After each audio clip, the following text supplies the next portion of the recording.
Cars 2 is the most mind-blowing movie of Cars, but it's also one of the saddest and bloodiest stories in Pixar history, making us wonder, what on earth were they thinking? Do you remember how Cars 1 started with an epic race?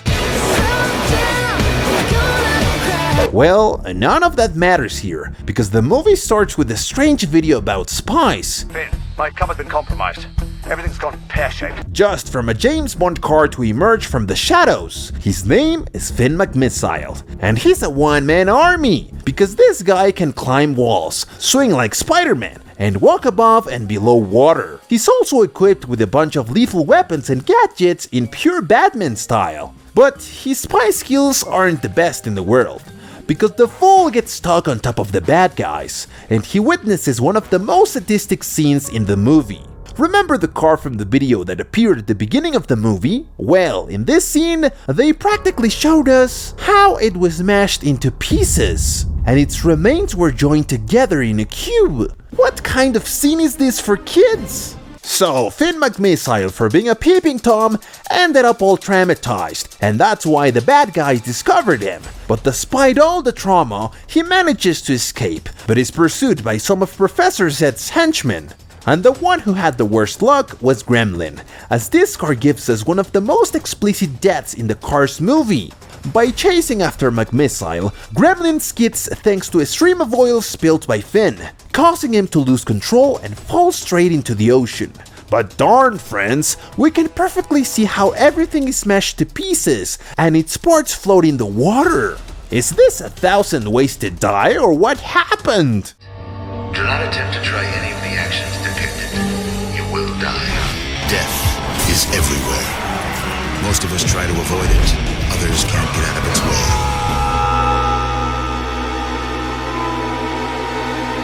1,000 ways to die. But do you want to know how many cars McMissile killed here? Between explosions and missile shots, an approximate of 13 cars died.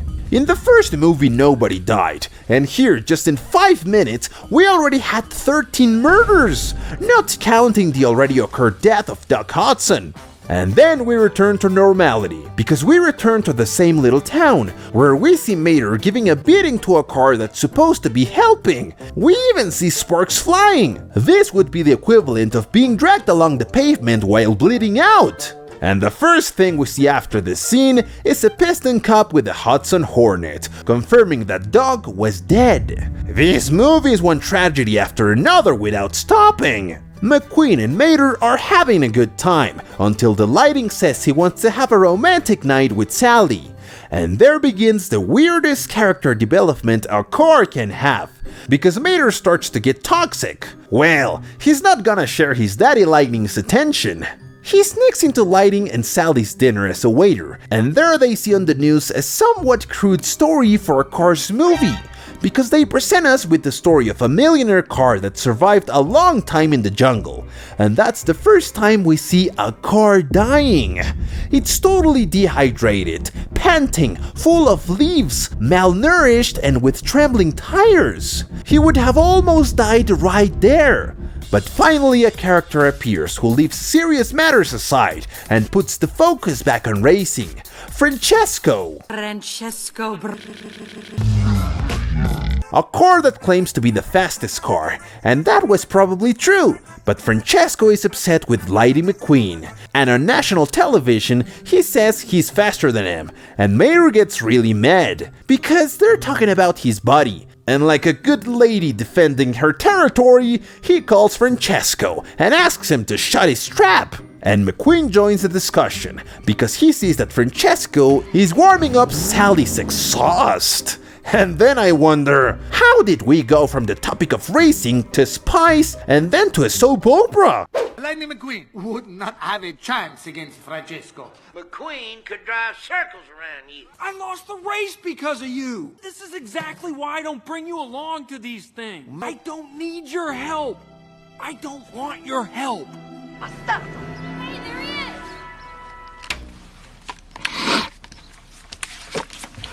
But anyway, All that was an excuse for Lighting to participate in the Millionaire's race. And at Sally's request, McQueen takes Mater, so Mater won the battle to get Lighting's attention. Mater and McQueen go to Tokyo, and finally everyone starts to come together. Because during the events before the race, the bad guys and the spies infiltrate the racers' party. Along with McMissile comes Holly, who will increase the levels of hallucination in this movie.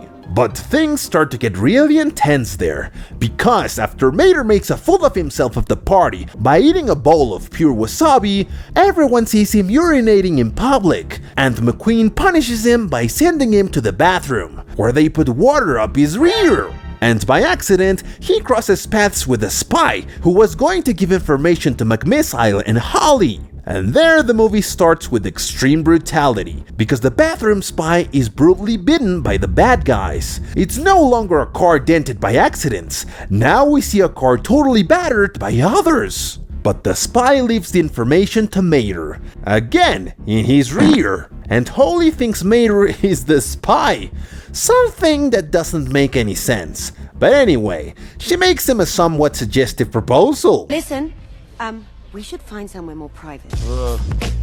And Mater gets so excited that he tells his buddies that he already got a girlfriend. Obviously, no one believes him.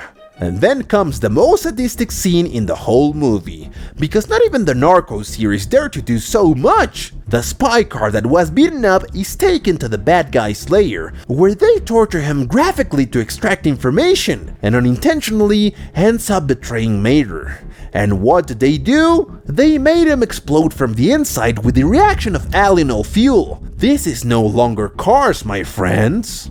Although later we see that they present the race and some racers. But this is only background, by the way, because the plot will continue to focus on Mater talking to spies and more James Bond fights. And of course, Mater keeps messing up, and that's why he doesn't cut off communication with Lighting, which causes him to give him bad advice and almost lose the race. And Lighting sends him away after that, and rightly so. Mater was causing a mess by flirting with Holly, but the truly cruel thing about all this is that Finn McMissile killed 3 more cars. One of these was waiting for McMissile with a flamethrower to burn him alive, but it crashes with Acer, causing them to fly away, and one dies from a great height, while the other 2 were completely crushed while still alive by an elevator. While in the race, not everything was rosy, as 3 more cars burned. I remind you that burning alive is one of the worst and most painful ways to die, but here it happens every 2 minutes. Mater, all sad, was going to return to his little ranch, when he's intercepted by Finn, and the mission must continue, so he takes him, and after a series of bad jokes, McMissile, British intelligence. Cole Mater, average intelligence. Who are you with? FBI? CIA? Let's just say I'm AAA affiliated. the shooting begins at an airport, because that's what was missing from the movie, more terrorism. But wait guys, if you're enjoying the video, don't forget to subscribe and leave a like, it helps us a lot.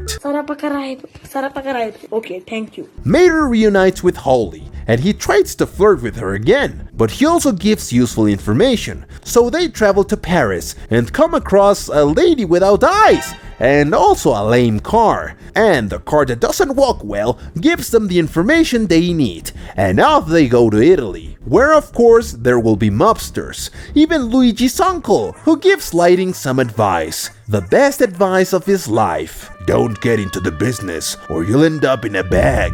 Ah well, instead he talked about the power of friendship, because he could be a mobster, right?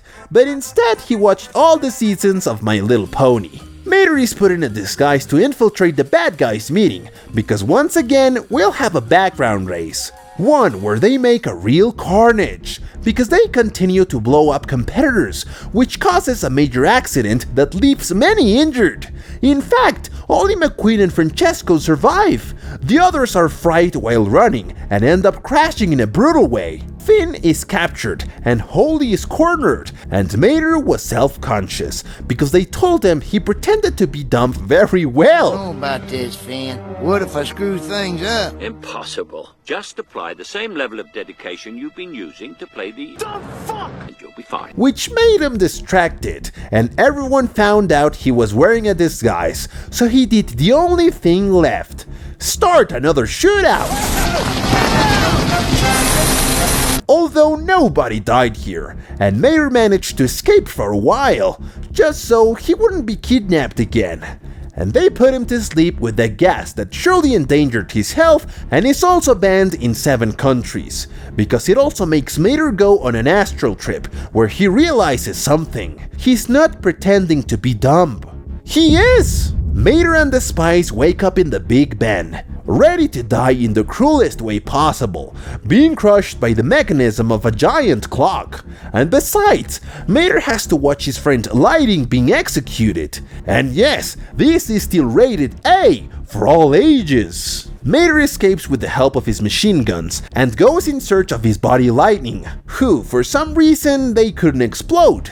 But when Holly and Finn escape, they tell Mater that there's a bomb in his air filter that can kill him instantly. So now he tries to get away from Lightning, who is sorry for being mean to him and is ready to reconcile. Mater revs up his turbo to speed away, but Lightning grabs his hook. They manage to get out of range, and the bomb can no longer be activated manually. So Finn goes and grabs the Bat car and kidnaps it, and takes it in front of Mater to deactivate the bomb. But the bomb can only be deactivated by the true villain who programmed it, and in that they are surrounded. They have no choice but to escape in the only way this movie has to resolve conflicts, with shootouts. All the residents of Radiator Springs arrive and start punching, fly kicking, and Widow mutilates his victims, ripping off their limbs with his great pit stop skills. And then the army appears with Sarge, ready to shoot at these cars if they try to escape. While another 2 cars fly off to a bar, where apparently they are not at all welcome,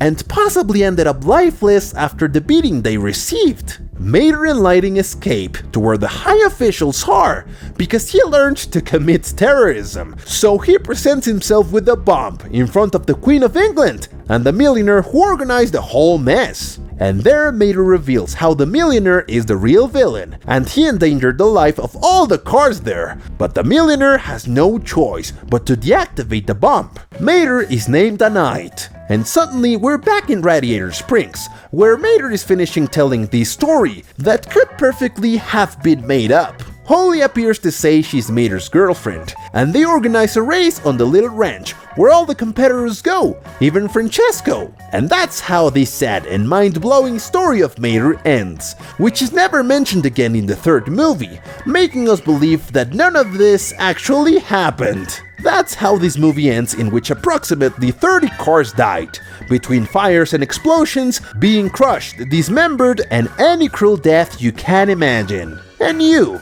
What do you think of this movie full of bloody moments? Would you like to see more like this? Ain't got shit else to do, so